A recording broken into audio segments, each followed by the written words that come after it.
પ્રેમ વ્યક્ત કરવો હોય તો આપ્યા વગર થતો નથી. આ રીતે સમજો કે માતા અને પિતા પ્રત્યે પ્રેમ વ્યક્ત કરવો હોય તો કેવી રીતે કરી શકાય.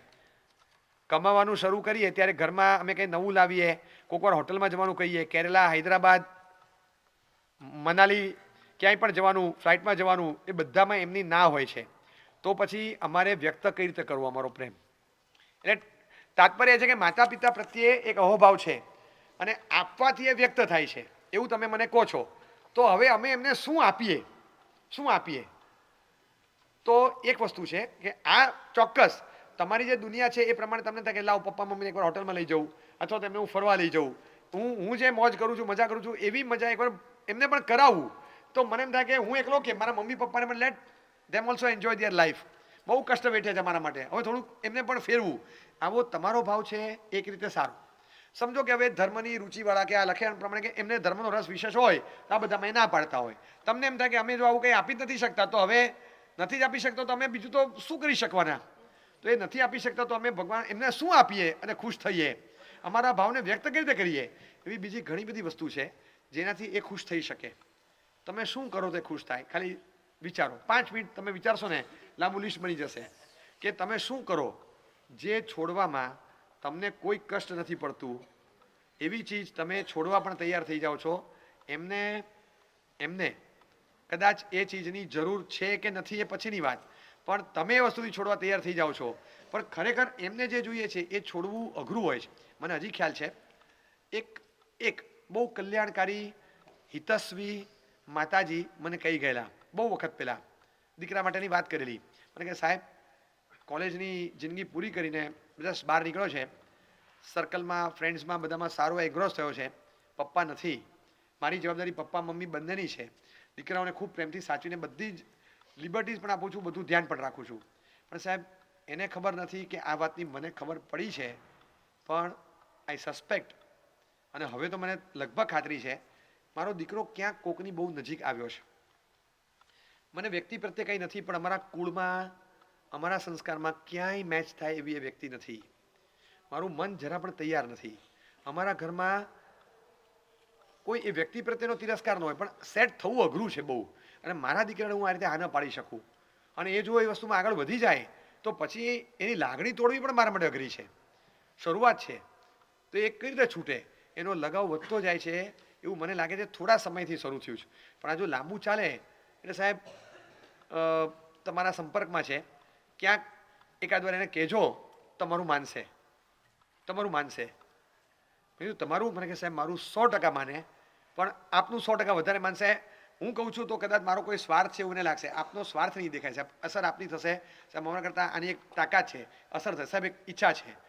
1.5-2 મહિના ગયા છે, મેં તો કંઈ કીધું નહીં, મને વારંવાર મળે, મેં કાંઈ કીધેલું નહોતું. એ દરમિયાનમાં એના મમ્મીએ ઉપધ્યાન કરેલા, ઉપધ્યાન થયા બહુ સુકાઈ ગયા હતા. એના પપ્પા ગુજરી ગયા ત્યારથી મમ્મીને મીઠાઈ બંધ હતી અને ખૂબ શરીર સુકાઈ ગયેલું. એક તો ઓલરેડી પતલા, તેમાં શરીર સુકાયું. દીકરાને અનહદ પ્રેમ મમ્મી પ્રત્યે. આવીને કે મારા સાહેબ તમે ખાલી એટલું કરો, મારા મમ્મીને મીઠાઈ ખોલાવો. સાહેબ હું પ્લીઝ કહું છું સાહેબ, મારે ન કેવું છે, મારે એના ત્યાગનો વિરોધ નથી સાહેબ, હવે અમે નથી જોઈ શકતા સાહેબ, આ ન ચાલે સાહેબ, આ કંઈ થોડું ચાલે સાહેબ કે એક 6 મહિના માટે એને મીઠાઈ ખુલ્લી કરાવો. એટલે હું કંઈ સાહેબ એવો આગ્રહ ન કરતા સાહેબ, એને મમ્મી ના પાડતા હતા, હું તો કંઈ બોલ્યો જ નથી. તો સાહેબ કે એના બદલે મને કંઈ ત્યાગ આપો, હું મીઠાઈ છોડી દઉં સાહેબ, તમે એને મીઠાઈ ખોલાવો. મેં કીધું કે જો વિચારું. એના મમ્મી કે નહીં સાહેબ પ્લીઝ નહીં. એના પપ્પા ગયા, મેં ત્યારથી બધી મીઠાઈ છોડી છે સાહેબ. એ બાને જીવનમાં ત્યાગ સ્થિર છે અને સાહેબ હવે કોઈ જરૂર નથી સાહેબ, હવે બરાબર છે. શરીર તો એની મેળે સારું થઈ જ જશે. એના મમ્મીની જરા ઈચ્છા નહીં. મેં કીધું ઊભા રહો, છોકરાનું મન પણ થોડું રાખો. ક્યારેક આ એવી ચીજ નથી કે તમને હોટલમાં બહાર આવીને અભક્ષ ખાવાનું કહે છે. એક લાગણી એની વધશે તમારા માટેની, તમે સાંભળો. એ સમજે જ નહીં. એના મમ્મી જડ નહોતા પણ દ્રઢ હતા કે નહીં સાહેબ, એક સંકલ્પ છે કે શ્રાવકજી પછી મેં યાદગીરી રાખી છે, શાસનના ઘણા કામો એમણે કરેલા હતા અને સાહેબ આ રહેવા દો ત્યાગને સાહેબ. તમારી વાત સાચી, પણ તમારો છોકરો આટલું કહે છે, એક લાગણી છે તમારા માટેની. અને મેં કીધું બોલ. એના બદલે તું મીઠાઈ છોડી શકે? કન્ફર્મ. મને કે ડન. જ્યાં સુધી મારા મમ્મી મીઠાઈ વાપરે ત્યાં સુધી મારી મીઠાઈ બંધ. બોલો જાઓ. અને એ જો 6 મહિના ખુલ્લી રાખે ને, હું 1 વર્ષની બાધા આજે લઈ લઉં. બધું એ 5 વર્ષની તો મને કે 10 વર્ષ મારા મમ્મીની મીઠાઈ ખુલ્લી કરાવો સાહેબ. અંદરની લાગણી તમે જુઓ છોકરાની મમ્મી માટેની, અનહદ પ્રેમ, અંદરનો સાચુકલો પ્રેમ. બધું મીઠાઈ એટલે શીરો મને કે તમે જે લિસ્ટ આપો એ બધું, ઘરની બહારની બંગાળી બીજી ત્રીજી બધી બધી બધી મીઠાઈ કાંઈ માટે બંધ. સાહેબ મને કોઈ ફરક નહીં પડે, મારા મમ્મીને મીઠાઈ ખુલ્લી કરાવો. અને મમ્મી કે એ ખોટી વાત, તારે બંધ કર્યું તો કરજે, હું વાપરીશ નહીં. મમ્મી પછી મારી સામે નહીં જોયું, એની સામે જોઈને સ્ટેટમેન્ટ આપી દીધું. કારણ કે મને આવું સ્ટેટમેન્ટ બ્લન્ટ ના આપી શકે, એ સીધું હું નહીં વાપરું, તું ગમે એટલું કહેવાનો હું હતો, પણ મને કહી ન શકે એટલે ત્યાં કહી દીધું. એટલે ઇન્ડિકેશન મને આપ્યું કે તમે મને ફોર્સ ના કરતા. પછી મેં કીધું બેન હું કહું એટલું ખાલી આજના દિવસ પૂરતું મારું માનો. કારણ કે મને ખબર હતી હું શું કરી રહ્યો છું, હું મારું નહીં, હું તમારું કામ કરું છું. મેં કીધું તમે હમણાં હા પાડો, તમે હા પાડો અત્યારે. તું જો એક કામ કર, તારા મમ્મી હમણાં 3 મહિના 6 મહિના તારે 2 વર્ષ મીઠાઈ બંધ, તારા મમ્મી 1 વર્ષ મીઠાઈ વાપરે, તારે 2 વર્ષ મીઠાઈ બંધ. મને કે ડન. હાથ જોડ પાક્કું. મને કે ડન. મીઠાઈ મેં શું? મને કે તમે જે કયો એ આવે, પણ તમે ડન. બરાબર, હાથ જોડ. બાધા આપી. મેં કીધું જો, જેને જોતાની સાથે આંખમાં ચમક આવે, મોઢામાં પાણી આવે, જેને યાદ આવતા મનમાં ગલી પછી થાય આ મીઠાઈ.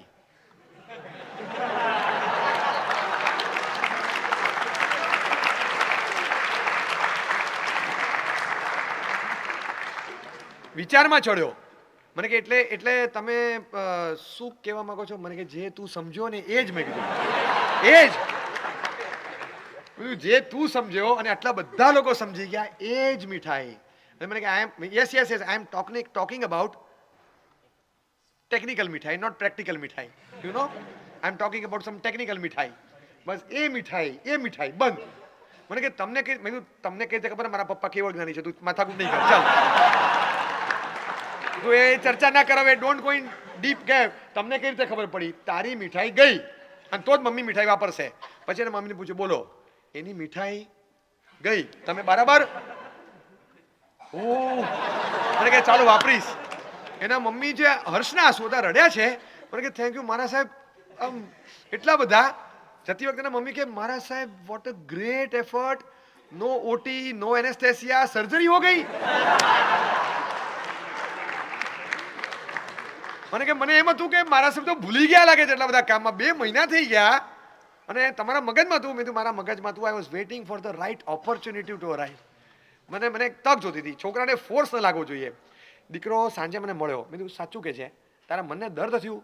મને કે સાહેબ બહુ ખુશી થઈ છે 2 વસ્તુની, કે તમે મારી પાસેથી સાહેબ એક એવી વસ્તુ લીધી છે કે કદાચ મારી જિંદગીમાં આની કરતાં વધારે ખુશી હું મારા મમ્મીને ક્યારેય ના આપી શકું. બીજી વાત, કદાચ મારા મમ્મીને હું આ ખુશી નહોતો આપી શકવાનો, પણ હવે જીવનભર મારા મમ્મી ખુશ રહેશે કાયમ માટે. મારું માઇન્ડ સેટ થઈ ગયું છે આજે. તમે જે પદ્ધતિથી મને આખું સમજાવ્યું સાહેબ, ખાલી મારા મમ્મી મીઠાઈ વાપરે છે ને એની સામે સાહેબ મારા પપ્પાના ગયા પછી આજે હું 21 વર્ષનો કે 19 વર્ષનો થયો સાહેબ. 4.5 વર્ષની ઉંમર હતી ત્યારથી મારા મમ્મીએ એકલાય મને મોટો કર્યો છે. At the age of 29 or 30 running she has lost her husband. એક પણ જિંદગીના સુખને જોયા સાવ વગર માત્ર અમારા અપબ્રિંગિંગ માટે એટલો ભોગ આપ્યો છે. જીવનમાં ધર્મ અને અમે 2 દીકરાઓ એ છે કંઈ નથી સાહેબ. આટલું બધું અમારા માટે કર્યું હોય એ મમ્મી માટે હું કંઈ પણ છોડી શકું. પણ મારામાં એક ગટ્સ ડેવલપ કદાચ થાત કે નહીં, પણ તમે રાઈટ ટાઈમ પર આ કરાવી દીધું સાહેબ. મારી પણ એક ચિંતા કાળજી કરી, મને પણ બચાવ્યો સાચવ્યો, અને મારા મમ્મીને આટલી ખુશી મારા દ્વારા અપાવવામાં તમે જે નિમિત્ત બન્યા સાહેબ, બહુ ખુશ છું આજે કે મને આવું સાહેબજી મળ્યા, મને આવા મમ્મી મળ્યા. એ પોતે જાતે ખુશ હતો. આ એવું મમ્મી ખુશ, જેને છોડાવી એ ખુશ, જેનું છૂટી ગયું એ ખુશ, અને હું તો હતો જ ખુશ. બરાબર. વિન સિચ્યુએશન કહેવાય આને તો. અને વિન સિચ્યુએશન કહેવાય. અમે તો ક્યાંય નો વન ઇઝ ધ લૂઝર. બધી બાજુ 3 બાજુ આનંદ હતો. એટલે મમ્મી પપ્પાને ખુશી શેનાથી થાય? સમજો કે મને એમ છે કે મને અહીંયા લઈ જાઓ, આમ કરું. Okay, it's okay. પણ મમ્મી પપ્પાને વાસ્તવમાં ખરેખર ખુશી શેનાથી થાય છે? આપણે વિચારીએ તો ખરા. જેનાથી એમને ખરેખર ખુશી થતી હોય આપણે એવું કંઈક કરીએ. આપણે એવું કંઈક છોડી દેશું એનાથી એમને આનંદ થશે. હું એવું કંઈક શરૂ કરીશ એનાથી આનંદ થશે. બેટા કંદમૂળ ન ખવાય. તું છે ને બધી બાબતમાં માથાજીક ના કર. તમને બટેટામાં જીવ દેખાય, મને નથી દેખાતો, અને મને સ્વાદ દેખાય છે, તો જે દેખાય એ ખાવું કે જેના દેખાય એને આગળ કરું? તું દરેક બાબતમાં આગ્રહ ન કર. મમ્મી પપ્પા કે છે પોટેટોસ બહાર પણ નહીં ખા. આપણા ઘરમાં કોઈ નથી ખાતા. ચલો બરાબર, તમને પોટેટામાં કે કાંદામાં જીવ નથી દેખાતા, મમ્મી પપ્પામાં દેખાય છે ને? એમાં તો લેબોરેટરી ટેસ્ટની જરૂર નથી. હવે આજે તમે પોટેટો ખાઓ તો એ જીવ તો દુઃખી થાય છે જેમાં તમને એપ્રુવલની જરૂર જ નથી, તમે સ્વીકારો છો. તો બટેટામાં જીવ છે માટે બટેટા નથી ખાતો એમ નહીં. અત્યારે પ્રાઇમરી સ્ટેજમાં એવું રાખો કે મમ્મી પપ્પામાં જીવ છે માટે હું બટેટા એટલે નથી ખાતો કે જો હું બટેટા ખાઉં તો બટેટાના જીવને શું થાય મને ખ્યાલ નથી આવતો, પણ આમાં જે જીવ છે એને દુઃખ થાય છે, માટે એ જીવને દુઃખ ન થાય માટે હું બટેટા નથી ખાતો. એ રીતે પણ તમે છોડી દો, કદાચ એમને એનાથી આનંદ થશે. તમે કોઈ બે વસ્તુ સારી શરૂ કરશો, એમની ખુશીનો પાર નથી. તમે કોઈ ખોટી વસ્તુ છોડી દેશો, એમની ખુશીનો પાર નથી. આપણા કલ્યાણ માટે કોઈ બે સ્વિચ કહેતા હોય અને આપણે કદાચ થોડું બાંધછોડ કરીને છોડી પણ દઈએ ને, એમની ખુશીનો પાર નથી. અંદરથી એમને ખુશી શેનાથી થશે એ જોઈ લઈએ. મોહવશ તમને ધર્મ પણ ન કરવા દે, ક્યાંક સારા બેકગ્રાઉન્ડમાં જવા પણ ન દે, એ એમની સમજણ નથી ધર્મની. એવા હોય અને તમને ક્યાંય સારા કામમાં કરવા જ ન દે, તો તમે કદાચ એ કામ કરશો ને તો એનાથી એમનું મૂલ્યાંકન વધારે સમજશો. એ વાતને છોડી દો. બાકીના સમયમાં જેનાથી આપણને નુકસાન થતું હોય પણ આપણું નુકસાન આપણે નથી જોઈ શકતા, તો આપણું નુકસાન એ જોઈને એક મનમાં આપણા પ્રત્યેની લાગણી કાળજી લાવીને આપણને કંઈક કહેતા હોય તો ક્યારે પણ છે ને તારે આમ નહીં કરવાનું. કેટલા વાગ્યા? ચાલ મોબાઈલ મૂકી દે. હવે 11:30 સુધી મોબાઈલ ચાલુ ન હોય, મૂકી દે. મમ્મી આખો દિવસ મોબાઈલ મૂક વાત કર્યા કરે. શું છે? Never catch the words, feel the concern behind the words. આ એક કોમન કન્સેપ્ટ છે. જ્યારે પણ મમ્મી પપ્પા કંઈ કહેતા હોય ને ત્યારે never catch the words, feel the concern behind the words. એ ખાલી કહેતા હોય છે ત્યારે મારે રાત્રે આટલા મોડે સુધી બહાર નહીં જવાનું. તને તારા છોકરા પર વિશ્વાસ નથી? અરે છોકરા પર વિશ્વાસ છે, પણ વાતાવરણ પર થોડો વધારે વિશ્વાસ છે. એ મારા છોકરાને બગાડી શકે એમ છે, એટલે મમ્મી ના પાડતા હોય. તો આજે આપણે એ આપણા સુખના વિરોધી થોડા છે, પણ કંઈક કહી રહ્યા છે તો રિસ્ટ્રિક્ટિવ કે રિસ્ટ્રિક્શન માટેના શબ્દો છે ને, don't catch the words, feel the concern behind the words. એમની કન્સર્ન શું છે? હજારો લાખો લોકો છે, એમાં મને ટોકનાર એક છે, કારણ કે મારે સાથે કન્સર્ન એમને છે, બાકી હજારો લાખોને ક્યાં કોઈ પડી છે. તો મારું નસીબ છે. It is not an obstacle in your life, it is the purpose of your life and it is a privilege of your life કે તમારી લાઈફમાં નો સ્પોકિંગ કરીને કોક કદાચ એકવાર હ્યુમિલિએશન વેઠીને પણ વચ્ચે આવે છે ટોક કરવા માટે, તો feel it is a privilege in my life કે મારી લાઈફમાં કોઈકને રસ પડે છે. બાકી મારી લાઈફમાં કોને રસ પડે મારા સિવાય? તો શું કરવા એમને રસ પડે? એટલે મારી લાઈફમાં કોઈ રસ લે છે તો મને આનંદ થવો જોઈએ. આ રીતે મને કંઈ કહેતા હોય તો હું શું કરું તો એમને આનંદ થાય એ કરો, આપણાથી એમનું નામ ઉજાગર થાય. આપણી તો પરંપરા છે. આજે એક પરંપરા છે મિલિન્ડા ગેટ્સ ફાઉન્ડેશન, બરાબર? બિલ ગેટ્સ જેટલી ચેરિટી કરે મિલિન્ડા ગેટ્સ ફાઉન્ડેશનના નામે થતી હોય તો એનું એને પત્નીનું નામ ને ફાઉન્ડેશન નામે થતું હોય. આપણે તો એ પરંપરા છે કે દીકરો દાન આપે ને માતા પિતાનું નામ મૂકે, તકતી મૂકે, બેનર મૂકે, માતા પિતાના નામે સુકૃત થાય. હું કેમ કહું એવો પુણ્યશાળી ન બનું કે મારા મમ્મી પપ્પાના નામે ઉપાશ્રયો હોય, મારા મમ્મી પપ્પાના નામે વ્યાખ્યાન હોલ હોય, મારા મમ્મી પપ્પાના નામે કોઈ વ્યાખ્યાની પાઠ શોભતી હોય જેની પર મહાત્મા વ્યાખ્યાન આપે, મારા મમ્મી પપ્પાના નામે એક બેનર લાગે ને એના નામે ત્યાં નવપદની હોળી થતી હોય, આખી 9 દિવસની આંબેલ થતી હોય. આજે દીકરાઓ કમાય છે અને દીકરાઓ સરસ મજાનું સુકૃત કરે છે. એ દીકરાઓ સુકૃત કરતા હોય ને કેવું મજાનું સરસ મમ્મી પપ્પાનું નામ મૂક્યું હોય. જીવનભર યાદ રાખે આટલા બધા લોકો ધર્મ પામે છે, તો એ આ નામ છે ને બધાને મોઢે થઈ જવું જોઈએ. એ દીકરાને છે આજે મારા મમ્મી પપ્પાએ અમને મોટા કર્યા છે તો લાવ મારા મમ્મી પપ્પાના નામે સરસ સુકૃત કરી દઉં. તો આજે દરેક મમ્મી પપ્પાના નામની સાથે આવા 4 ચાંદ ચડે ને એવો યશ જોડવાનો લાભ પણ આપણને મળે છે. કદાચ આપણી તાકાત હોય તો આપણે એ આપીએ, ક્યાંક જઈને એ થાય ને, અને જે દિવસે એમને આનંદ થાય કે તમારા દીકરા આવું સરસ કામ કર્યું, એમના માટે કદાચ સૌથી મોટી અંજલિ છે. જીવતા હોય ત્યારે પણ એમને ખુશી આપવાનો એક પ્રકાર છે. તમને જે ગમ્યું એમ કર્યું, તમને જે ગમ્યું એમ કરી દીધું. એલેક્ઝાન્ડર ડુમા હતા, ફ્રેન્ચ કલાકાર, બહુ મજાનો કલાકાર, પણ એ કલાકાર પોતાના પ્રીમિયર શોમાં જતો હતો. On the way on ride એને ખબર પડી કે મમ્મીને ચક્કર આવ્યા છે, બીપી ડ્રોપ થયું છે ને એકદમ ચક્કર આવ્યા છે. ફટ રાઉન્ડ ફરી ગાડી પાછી વાળી, પાછો આવી ગયો. મમ્મીની સાથે ને સાથે રહ્યો. 3-4 કલાક થયા. મમ્મી પાછા સાંજે રિકવર થઈ ગયા, ભાનમાં આવ્યા. બેક ટુ નોર્મલ થતા 4 કલાક લાગ્યા. અચાનક બેક ટુ નોર્મલ થતા જ ઓહ યુ આર હિયર, ઓ નો 7 વાગી ગયા, your premier show is over, તું નહીં ગયો? અરે રે કેમ આવા ટાઈમે મને આવું થયું, તું કેમ પાછો આવ્યો? પણ તારો પ્રીમિયર શો છોડીને તારે પાછા અવાય? મમ્મીનો એટલો જીવ બળ્યો કે મારા છોકરાનો પ્રીમિયર શો અને ત્યાં એ હાજર ન રહ્યો. અરે રે કેમ આ ટાઈમે મારી તબિયત બગડી, અને બગડી તો બગડી પણ મને ક્યાં કંઈ થયું, તું પાછો કેમ આવ્યો? મમ્મીનો જીવ બળતો હતો કે મારો છોકરો એનો પ્રીમિયર શો છોડીને પાછો કેમ આવ્યો. ત્યારે કહે છે mom it's okay, that was my premiere show, this was my prime show. આ તો કેવો મજાનો શો છે, હું અહીંયા ગેરહાજર રહું, શું વાત કરું છું. એને મનમાં એમ થઈ ગયું કે મારે અહીંયા ગેરહાજર કેમ રહેવાય, અને he made a statement. આ છે ને કાર કરવા જેવું, હૃદય પર કોતરી રાખવા જેવું એનું સ્ટેટમેન્ટ છે. મમ્મી યાદ રાખ, આ પૃથ્વી પર મેં પહેલો શ્વાસ લીધો ત્યારે હું તારી બાજુ, હું પહેલો શ્વાસ આ પૃથ્વી પર મેં લીધો ત્યારે તું મારી બાજુમાં હતી ને, તું છેલ્લો શ્વાસ લઈશ ત્યાં સુધી હું તારી બાજુમાં રહીશ, નોવેર એલ્સ, મારે અહીંયા જ રહેવાનું છે. એનું સ્ટેટમેન્ટ છે. મમ્મીને એક અહેસાસ આ રીતે પણ મમ્મીને ખુશી આપી શકાય. એવું નથી કે મમ્મી કે પપ્પાને આપણે કોઈ મટીરિયલ વસ્તુથી જ ખુશ કરી શકશું.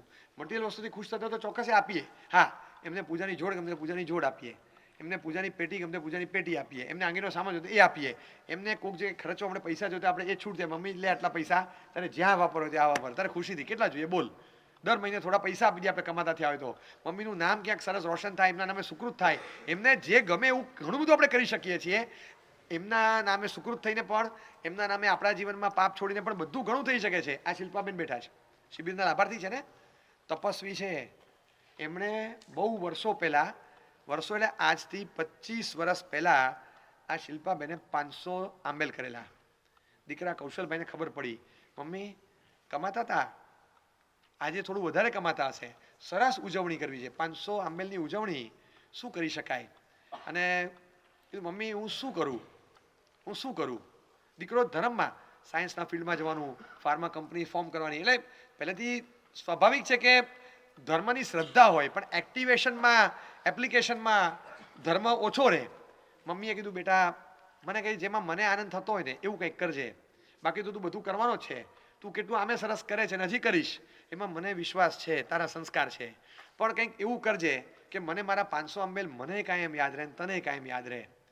છોકરાએ વિચાર્યું, તમે નહીં માની શકો, એ દીકરાએ આ કૌશલભાઈએ જે ગઈકાલે ધ્વજવંદન કર્યું ને શાસન વંદના, એ કૌશલભાઈ at that time was just 26, 24, 23, 24 I think.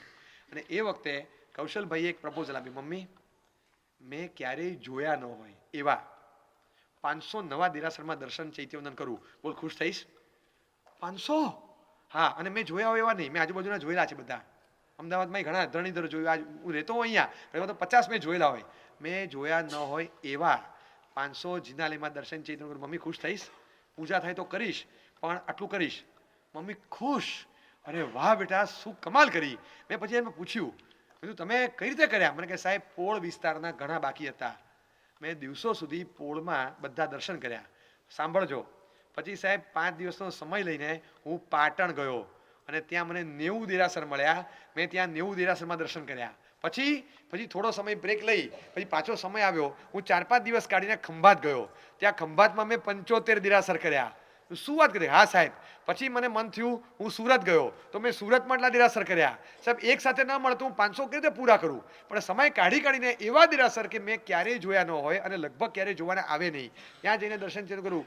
મારા 500 પૂરા થયા સાહેબ, મેં મારું કમિટમેન્ટ પૂરું કર્યું અને મને એટલો બધો આનંદ થયો. આટલા બધા જીનેલા, એમાં મને કેટલાક કલ્યાણ મિત્રો મળ્યા અને એ કલ્યાણ મિત્રોના કારણે હું ધર્મ માર્ગે આગળ વધ્યો અને એમાં અમુક કલ્યાણ મિત્રોના કારણે હું આગળ ધર્મમાં એવો જોડાયો. પન્યાસ ચંદ્રશેખરમાંની શિબિરમાં મને એક મારો મિત્ર લઈ ગયો, હું ગયો તો દર્શન કરવા, એમાં મને મારો એક કલીગ મળ્યો છે, એ આપણે તો સાથે પડતા હતા 7th. આટલા વર્ષે અમે ભેગા થયા, અમે જ્યારે 14ના હતા ત્યારે ભેગા હતા, 24માં ભેગા થયા, 10 વર્ષ ક્યાંય જોયા નહોતા અને દર્શન કરતા કરતા મને ખબર નહીં કે ત્યાં જ રહે છે અને ત્યાં ભેગા થઈ ગયા. અને પછી એના કહેવાથી હું ચંદ્રશેખરમાંની શિબિરમાં ગયો અને ત્યાં આટામાં આવી ગયો સાહેબ, એમાં ધર્મમાં રંગ લાગી ગયો અને જોડાઈ ગયા. અને સાહેબ ultimately credit goes to my mom, એને 500 આંબેલ કર્યા, એમાં એને ખુશ થાય, હું 500 રૂપિયાની આંગી લખાવું કે 500 માણસને જમાડું કે કંઈ પણ કરું એમાં મને ફરક નહોતો પડતો, પણ કદાચ એનાથી આને ખુશી વધારે થશે એવું મને લાગતું હતું. તો મેં આ પ્રપોઝલ આપી, એની આંખમાં ચમક આવીને મેં કર્યું. બહુ અઘરું છે આ છોડીને અલગ અલગ દેરાસરોમાં, અને એ પણ પોતાને દર્શન કરવા છે માટે નહીં, પણ એમને આનંદ થાય માટે આ જઈને કરવું. બસ આ માતા પિતાને ખુશ કરવાનો એક સરસ મજાનો પ્રકાર છે, આ રીતે કરવાનો. બરાબર છે. ધર્મ અંગે એક પ્રશ્ન કાયમ રહેતો હોય છે કે આપણા ધર્મમાં કષ્ટની પ્રધાનતા શા માટે? બીજાના શરીરને સુખ આપવું, બીજાના શરીરને શાતા આપવી, બીજાના શરીરને સગવડ આપવી, બીજાના શરીરને સુખાકારિતા આપવી, આને ધર્મનું સ્વરૂપ સમજી શકાય. પણ પોતાના શરીરને કષ્ટ આપવું એ શું જરૂરી છે? પોતાના શરીરને કષ્ટ આપ્યા વગર ધર્મ સાધના શું શક્ય નથી? આ ધર્મ અંગે આ પ્રશ્ન કાયમ માટે થતો રહેતો હોય છે અને આપણે ત્યાં એટલે જ કદાચ ક્રિયાથી પણ લોકો દૂર ભાગે છે, કારણ કે ક્રિયાનું પ્રમાણ વધારે લાગે અને ક્રિયા શા માટે કરવાની એની સમજ ન હોય, એટલે ક્રિયામાં પણ ભાવ ન આવે. એટલે કષ્ટની પ્રધાનતા અને ક્રિયાની પ્રધાનતા હોવાના કારણે નવી જનરેશનમાં ધર્મની રુચિ એટલી પ્રગટતી નથી અથવા થોડી ઓછી થતી જણાય છે. તો ધર્મનું કષ્ટ સાથે અને ક્રિયાને ભાવ સાથે લિંક શું છે? ધર્મ એ કષ્ટ સાથે જ આવે એવો કોઈ કાયદો નથી. કષ્ટ વગર ધર્મ થતો હોય તો એ ધર્મ જો મુખ્ય રહેતો હોય તો એમાં કોઈ બાદ નથી. તમે ઉપવાસ કરો એટલે માથું ચડવું જ જોઈએ, પિત્ત થવું જ જોઈએ, ઉલટી થવી જ જોઈએ, ચક્કર આવવા જ જોઈએ, ભૂખ લાગવી જ જોઈએ, એવો કાયદો નથી. પણ માનો કે એ થાય તો પણ તમારા ધર્મ પ્રત્યેની શ્રદ્ધાને અડગતા રહે, બસ એ માનસિકતા ઊભી કરવાની છે. બીજી વસ્તુ, સગવડનો પ્રેમ અને કષ્ટ આ બે ઓપોઝિટ ડિરેક્શનમાં છે. એક વસ્તુ લખી રાખો કે ધર્મ કરવા માટે કષ્ટ સ્વીકારવાની તૈયારી કરતાં પણ સગવડ છોડવાની તૈયારી વધારે મહત્વની છે. આઈ રિપીટ કે કષ્ટ સ્વીકારવાની તૈયારી કરતાં પણ સગવડ છોડવાની તૈયારી રાખવી આ ધર્મ કરવા માટેની પહેલી કન્ડિશન છે. જે માણસને ધર્મ કરવો હોય એ માણસે સગવડ ફેસિલિટીઝ છોડવાની કન્ડિશન રાખવી જ પડે. એ વગર ધર્મ નથી કરી શકતો. એક અભ્યાસ પણ કરવો હોય ને તો આમ શાંતિથી જલસાથી અભ્યાસ નથી થતો. સંસ્કૃતમાં બહુ સરસ સુભાષિત છે, સુખાર્થિનઃ કુતો વિદ્યા વિદ્યાર્થિનઃ કુતઃ સુખમ. વિદ્યાર્થી હોય એને સુખ શેનું, અને સુખનો અર્થી હોય એને વિદ્યા શેની. એટલે એ ન બની શકે. એટલે તમે જો વિદ્યા મેળવવા માગો છો, તમારે રાતના ઉજાગરા, સવારના વહેલા જાગવાનું, ભણવાનું, સ્ટ્રેસ બેર કરવાનો, જાડા ચોપડાઓ ઉપાડવાના, એને બરાબર પાકા કરવાના, આ સબ્જેક્ટ્સ કવર કરવાના, પોર્શન કવર કરવાનું. 2-3 એટેમ્પ્ટમાં ક્લિયર ન થાય તો કન્સિસ્ટન્ટલી તમારે ઝીલ ટકાવી અને ફરી પાછું એટેમ્પ્ટ આપીને રીએટેમ્પ્ટ આપીને ક્લિયર કરવાનો આ તાકાત અંદર રાખવી જ પડે. ત્યારે વિદ્યાર્થી અવસ્થામાંથી ઉત્તીર્ણ થવાય છે. એવી જ સાધક અવસ્થા છે. એક સ્પોર્ટ્સનો દાખલો લઈએ. અમે કીધું સ્પોર્ટ્સ રમવા હોય, કષ્ટ વગર ક્યાં સ્પોર્ટ્સ રમી શકો છો? ફૂટબોલ રમનારા ઇન્જર્ડ થાય છે, ટેનિસ રમનારા ઇન્જર્ડ થાય છે, ક્રિકેટ રમનારા ઇન્જર્ડ થાય છે, બોક્સિંગ રેસલિંગની તો વાત જ નથી કરતા આપણે, પણ આ બધામાં ઇન્જર્ડ થાય છે. ક્યારેક એવું બની શકે કે એના ભયથી કોઈ જો છોડી દે. કષ્ટનું સ્વરૂપ એ સ્પોર્ટ્સનું સ્વરૂપ છે. કષ્ટ એ સ્પોર્ટ્સનું સ્વરૂપ છે.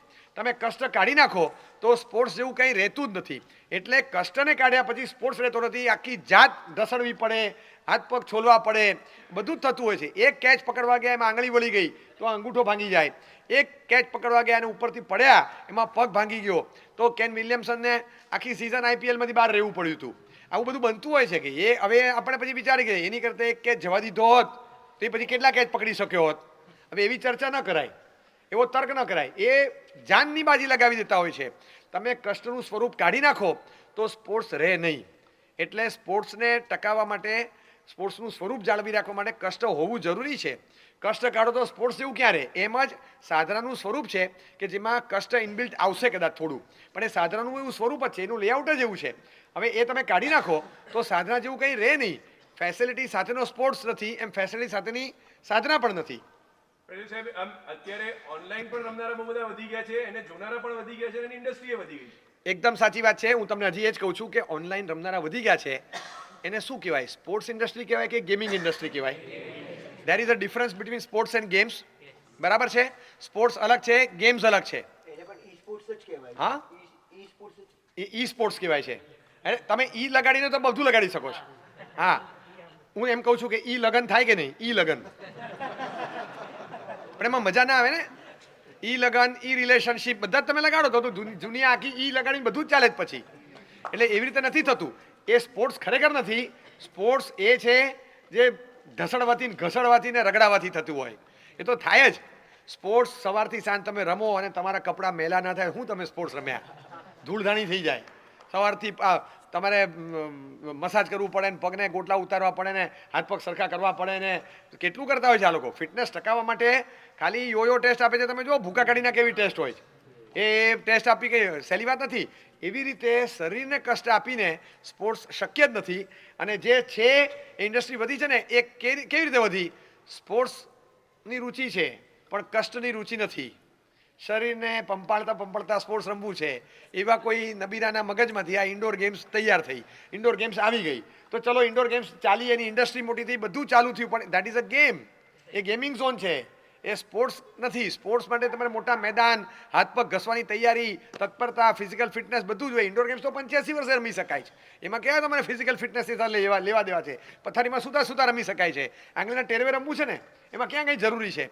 એટલે આ જે રમીએ સ્પોર્ટ્સમાં, જે પાવર, ફિઝિકલ સ્ટ્રેન્થ, કમિટમેન્ટ, શરીરની બેપરવાહી, જનૂન સ્પોર્ટ્સ માટેનું, અને એ જે થ્રિલ આવે એ આમાં ના આવી શકે. તમે એક વસ્તુ સમજી રાખો કે ગમે તેવી ગેમમાં તમે જે રીતે જીતો ત્યારે એ થ્રિલ નહીં થાય કે જે થ્રિલ લાસ્ટ ઓવરમાં સૂર્યકુમારે કેચ પકડીને T20નો વર્લ્ડ કપ જીતાડ્યો ત્યારે જે થ્રિલ થઈ ને, એવી થ્રિલ ક્યારે નહીં થાય. હવે એ તમે 25 વાર જોયું હોય તો તમને ખબર હોય કે કેવી જાનની બાજી લગાવવી પડે, કેવું ચોકસાઈ રાખવી પડે, શું એક્યુરસી રાખવી પડે. 1 ઇંચ આમથી આમ ન થવાય.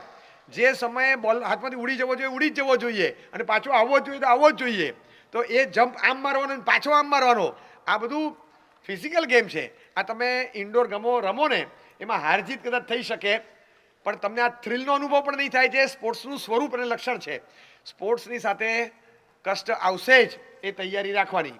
અને જો કષ્ટ વગરનો સ્પોર્ટ્સ તમે ડિઝાઇન કરશો તો it will be a game and not a sport. Sport અલગ છે, ગેમ અલગ છે. એવી રીતે સાધના કષ્ટ સાધ્ય રહેશે. કષ્ટને અને સાધનાને લેવા દેવા છે, એ સાથે જ રહેશે. ઉપવાસ નથી કરતા, કષ્ટ નથી કરતા, ખમાસમણ નથી આપવા, જાત્રા કરવા, દાદરા નથી ચડવા, કશું નથી કરવું, એમને બેઠા રહીએ અને બધું થઈ જતું હોય તો એ સાધના નહીં થાય. તમારી એક સારા કાર્યમાં ટાઈમપાસ તમે કરી દીધો, પણ તમારે સાધના માટે કષ્ટ જરૂરી છે. એનું કારણ કે શરીરની મમતા પોસીને આટલા પાપ કર્યા છે, તો શરીરની મમતા છોડવી એ સાધનાનું એક ફળ છે. માત્ર સારો ભાવ જનરેટ કરવો, મોક્ષની તલબ, સદગતિની ઈચ્છા એટલું જ માત્ર નથી. જૂનું જે ખોટું પોષેલું છે એને તોડવાનું પણ છે. કલર કરવો એટલે શું? કલર કરવો એટલે પીછી મારવી એ કલર કરવો કહેવાય. જૂનો કલર ઉખેડવો એ પણ કલર કરવો જ કહેવાય. જૂનો કલર પહેલાં ઉખેડવો પડે, અને કોઈ પણ કલર કામવાળાને પૂછો કે જૂનો કલર ઉખેડવામાં મહેનત વધારે પડે, પીછી મારવામાં એને હાથ ન દુખે, એ કાચ પેપર ઘસવામાં હાથ દુખે. કાચ પેપર ઘસીને થાકી જાય, કારણ કે તેલ નાખ્યું હોય, એ ટેકો દીધો, એના ધાબા પડ્યા. કોઈક વાર આમ પગ દિવાલે લગાડીને સૂતા હોઈએ, દિવાલ પર પગ મૂકીને, એના ધાબા પડ્યા. કોઈકને મન થાય તો નાકમાંથી બધું કાઢીને આમ દિવાલ પર ચોપડતો હોય, એના ડાઘા પડ્યા. હવે આવા કોઈક વળી 3 લીટી ચિત્રીને સ્ટમ્પ્સ બનાવીને છોકરાઓ ઘરમાં ક્રિકેટ રમતા હોય, એના ડાઘા પડ્યા. એટલે તમારું તો મન થાય તમે ગમે તે કરી નાખો, અને તમે કેનવાસ સમજીને દિવાલ ચિત્રી નાખો, પપ્પા મમ્મી ભડકે પછી. અને પછી જ્યારે કલર કરવાનો આવે ને, ત્યારે એ કલર કામ કરનારને કાચ પેપર લઈને ઘસ કરવું પડે. આ જૂના ધાબા નીકળે નહીં તો એની ઉપર તમે નવી પીછી મારો, એ બેકડ્રોપમાંથી તમને દેખાશે કે આ જો આ દેખાય છે, અહીંયા આગળ એ માણસે માથું ટેક્યું હતું, જો આ તેલનો ધબ્બો દેખાય, જો એ દેખાશે. એટલે જૂનું ઘસવું જ પડે છે. એટલે સાધના માત્ર સારા ભાવ સાથે જોડાવામાં નથી, ખોટા ભાવથી જાતને છોડાવવું એ પણ એક સાધનાનું ફળ છે. અને પછી છોડવાવું પછી જોડવાનું છે. જ્યાં સુધી તમે અહીંથી ન નીકળો ત્યાં સુધી આ જોગ્રાફિકલી છે ને ડ્યુઅલ સિટીઝનશીપ મળે છે, પણ સ્પિરિચ્યુઅલી ડ્યુઅલ સિટીઝનશીપ ના મળે. હું શરીરનો પણ છું અને આત્માનો પણ છું. આત્માનો છું તો આત્માનો છું, શરીરનો છું તો શરીરનો છું. એ થઈ શકે. તો શરીરના રહીને આપણે આત્માના ન થઈ શકાય કે થઈ શકાય એઝ અ વિઝિટર. તમે જેમ વિઝા પાસપોર્ટ લઈને અમેરિકા જઈને પાછા આવ્યા, બસ એ ટિકિટ મળે, ત્યાં રહેવા માટે તમને પરમિશન ના મળે. બસ એવી રીતે એઝ અ વિઝિટર થોડા સમય માટે આત્માના થઈને પાછા શરીરના થઈ ગયા. પણ મૂળભૂત આત્માના થવું હોય તો કષ્ટ વેઠવાની, શરીરની સાથે કષ્ટની સાધના કરવાની તૈયારી રાખવી પડે. જેમ સ્પોર્ટ્સનું આ સ્વરૂપ છે એમ સાધનાનું સ્વરૂપ છે. એટલે એમાં ડરવાનું ન હોય. જો કોઈ માણસને વિચાર આવ્યો કે શરીરને કષ્ટ આપ્યા વગર સ્પોર્ટ્સ રમીએ તો એમાંથી જેમ ગેમિંગ ઇન્ડસ્ટ્રી ઊભી થઈ, એવી રીતે કોઈ વિચાર કરે કે શરીરને કષ્ટ આપ્યા વગર એકદમ શાંતિથી, સગવડપૂર્વક, એકદમ આનંદપૂર્વક આપણે ધર્મ સાધના કરાવીએ તો પછી એવી ધર્મ સાધના કરાવનાર કે કરનાર એક ગેમિંગ ઇન્ડસ્ટ્રી સ્પોર્ટ્સના નામે ઊભી કરશે. એ સ્પોર્ટ્સ નહીં હોય, એ વાસ્તવમાં સ્પોર્ટ્સ નહીં હોય. વાસ્તવમાં સ્પોર્ટ્સમાં કષ્ટ હશે ને હશે જ. એટલે એ વાસ્તવમાં તો રહેવાનું જ. તમે કબડ્ડી રમો અને હાથ પગ વાળો નહીં, કેવી રીતે ચાલે? એ કેવી રીતે થાય? સ્પોર્ટ્સ એ સ્પોર્ટ્સ છે. તમે ગમે તે કરો, પણ દરેકના ઓપ્શન તમે સગવડ સાથે ગોતવા જાઓ એ નથી મળતા. એટલે તૈયારી રાખવી જ પડે, તો જ સ્પોર્ટ્સ ટકે, તો જ સાધના ટકે. જેવું આ સ્પોર્ટ્સનું ઉદાહરણ છે એવું સાધનાનું ઉદાહરણ છે. એટલે કષ્ટની તૈયારી રાખવાની. કષ્ટ વેઠીએ છીએ એમાં કોઈ પણ જાતનું આપણે શરીર પર અત્યાચાર નથી કરતા. કોઈ તપસ્યા કરવામાં ક્યાંય એવું નથી લખ્યું કે શરીર કચરાઈ જાય. આપણે ત્યાં લખ્યું છે તદેવહી તપ કાર્ય, એ જ તપ કરવાનો કે જેનાથી ઇન્દ્રિયોની હાનિ ન થાય, કશાય વગેરે વધારે થાય નહીં, કોઈ આગળની સાધના કે વર્તમાનના બીજા કાર્યો સીધાય નહીં. આપણે પછી પૂજા પણ ન થાય, સામાયિક પ્રતિક્રમણ ન થાય, કશુંય ન થાય. અને ખાલી રોતા રોતા પૂરું કરવું એવો તપ નહીં કરવો. જેનાથી કોકવાર ભવિષ્યમાં આંખને વગેરેને નુકસાન થાય તો એવો તપ નહીં કરવો. બહુ જ ગુસ્સો આવે છે તો એવો તપ નહીં કરવો. જ્ઞાનીઓએ આ કીધું છે. હા, એવું ક્યારેક બનતું હશે કે 28 કરવાની હોય, 7 ઉપવાસ થઈ ગયા છે, હવે એક બાકી છે, તો કદાચ થોડું ખેંચીને પણ એક કરી દે. પછી એ એક ઉપવાસ માટે થઈને આપણે એને ક્વેશ્ચન કરીએ કે જો આવો ન કરાય, એ 8મો એક કદાચ બરાબર નહોતો લાગતો પણ એણે એ કમિટ કર્યું તો 8 પૂરા કરવા માટે એણે છેલ્લો એવો કર્યો. પણ જો પહેલા બીજા દિવસે જ આવું લાગતું હોય તો ખેંચી પછી 6 આવવા ન કરાય. એટલે પ્લસ માઇનસ જોઈને બેલેન્સિંગ રાખીને કરવાનું. પણ શરીરને કચડવાની વાત કોઈ જગ્યાએ નથી, કોઈ જગ્યાએ નથી. પણ શરીરને પંપાળવાની વાત તો ક્યારેય ન હોય. શરીરને કચડવાનું નથી પણ શરીરને પંપાળવાનું પણ નથી. એટલે આપણે કહીએ છીએ કે સાહેબ શરીર માધ્યમ ખરું ધર્મ સાધનમ. શરીર એ ધર્મ સાધના માટેનું પહેલું અંગ છે, બરાબર. જેમ રસોઈનું પહેલું અંગ સમજો કે કોલસો ફ્યુલ છે, બરાબર. એટલે સાચવવાનું કે નહીં શરીરને. હવે કોલસો સાચવો તો રસોઈ બને કે કોલસો બાળો તો રસોઈ બને? કોલસો બાળો તો જ રસોઈ બને. એ રસોઈ બનાવવાનું સાધન છે પણ છેલ્લે બાળો ત્યારે સાધન પુરવાર થાય. એમ શરીર ધર્મનું સાધન છે પણ શરીરને બરાબર કષ્ટમાં જોડો ત્યારે મજા આવે છે. એનાથી શરીર કસાય પણ છે, શરીર ઘસાય પણ છે અને એની ઇમ્પેક્ટ શરીરની મમતા તૂટવા દ્વારા એનું ફળ મળે છે.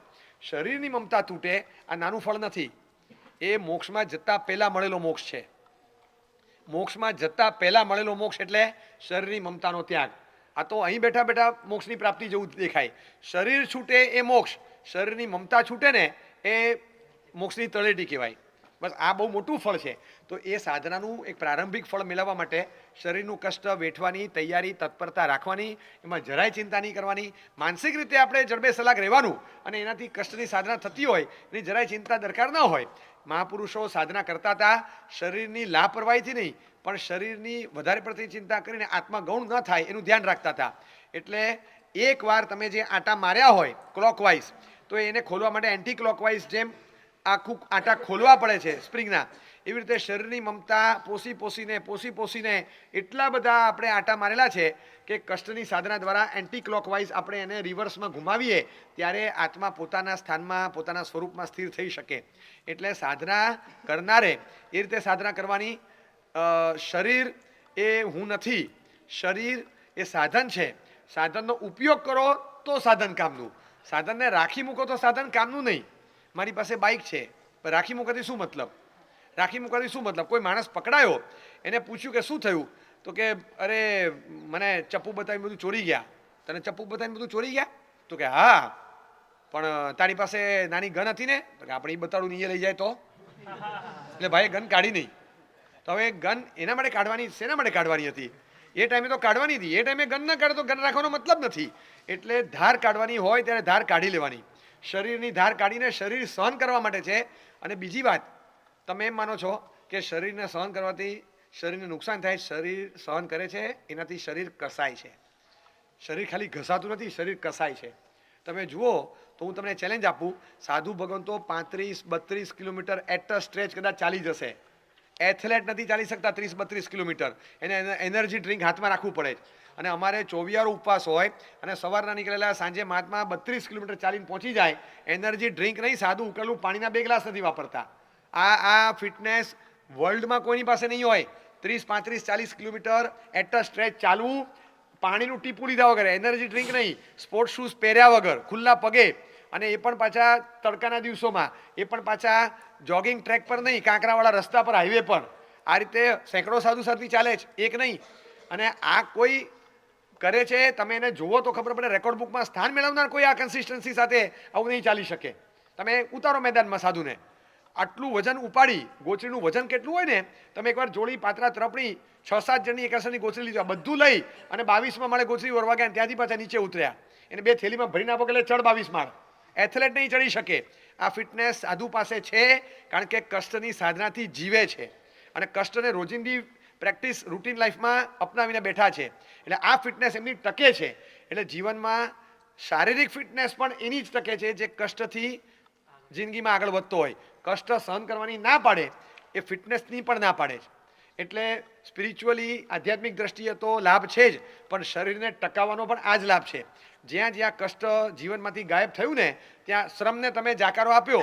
કુદરતી રીતે જીવનમાં ગોઠવાયેલો શ્રમ હતો, એ શ્રમને બાકાત કર્યો એટલે કૃત્રિમ શ્રમ આર્ટિફિશિયલ લેબર શરૂ થયું. બસ આ જિમ્નેશિયમ ગણો, સવારે જવાનું, જોગિંગ કરવાનું, આ કરવાનું, તે ખેતર પર ચાલતા જતા, ખેતરમાંથી ચાલતા આવતા, બધું કુદરતી શ્રમ હતો. રસોઈ જાતે કરવાની, બધું જાતે કરતા હતા. એ જાતે કરનારને શ્રમ રહેતો હતો. હવે આ જાતે કરનાર કંઈ શ્રમ જ રહેતો નથી. અને આપણી બધી જૂની રમતો પણ એવી હતી કે જેમાં અમુક પ્રકારનો શ્રમ હોય. કબડ્ડી રમતા ને પેલા દોરડા કૂદવાનું, સ્કીપિંગ ને આને તેને, એ બધામાં તો ખરેખર સ્કીપિંગ ને બધાથી તો બ્લોકેજો નહોતા થતા. આજની તારીખમાં પણ બધા સ્વીકારે છે સ્કીપિંગ કરે એટલે આમ થયા કરે. હવે પેન તમે આમ કરો, આ માણસ આમ થાય છે સ્કીપિંગમાં. બસ એટલે ઉપર નીચે થાય એટલે આ હલે એટલે બ્લોકેજ ખુલી જાય વચ્ચેથી. આ તો સિસ્ટમેટિક વ્યાયામ છે આખો.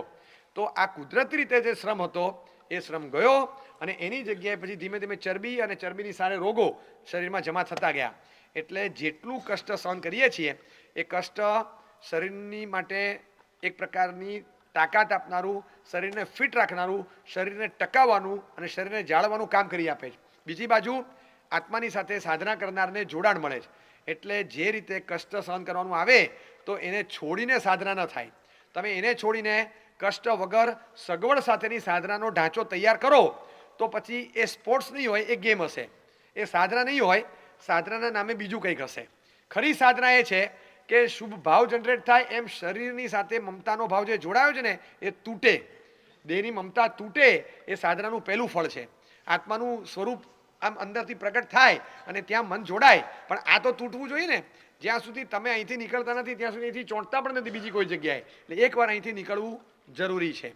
એટલે સાધના કરનારે ક્યારે પણ ડરવું નહીં અને કષ્ટની સાધનાથી ગભરાવું નહીં.